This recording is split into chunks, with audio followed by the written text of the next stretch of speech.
ఎందుకంటే ఇవాళ ఆల్రెడీ ప్రక్షాళన స్టార్ట్ అయింది. కృష్ణా జిల్లా ప్రక్షాళన స్టార్ట్ అయిందా? ఉంటారు, ఒక్కొక్కటే అవుతుంది, అన్ని ఒకసారి అవ్వవు కదా. అన్ని మురుక్కాలకు ఒకసారి తీయలేం కదమ్మా, ఒక్కొక్క కాలం ఒక్కొక్కసారి తీసుకుంటా.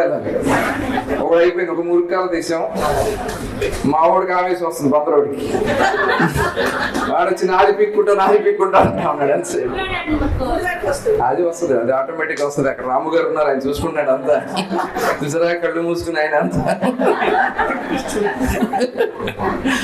ఎందుకంటే వాళ్ళు అర్థం కావట్లే, నిన్ను కూడా నన్ను ఎప్పుడు అరెస్ట్ చేస్తారా అనే టెన్షన్తో, ఆ ఫ్రస్ట్రేషన్తో మాట్లాడుతూ ఉంటారు. పక్కన ఆడ మనిషి ఉందని కూడా ఇంగిత జ్ఞానం కూడా లేదు. సొంత భార్యనేమో బియ్యంలో ఎరికిచ్చాడు, మావిని తీసుకెళ్ళినట్టుగా కూర్చున్నాడు.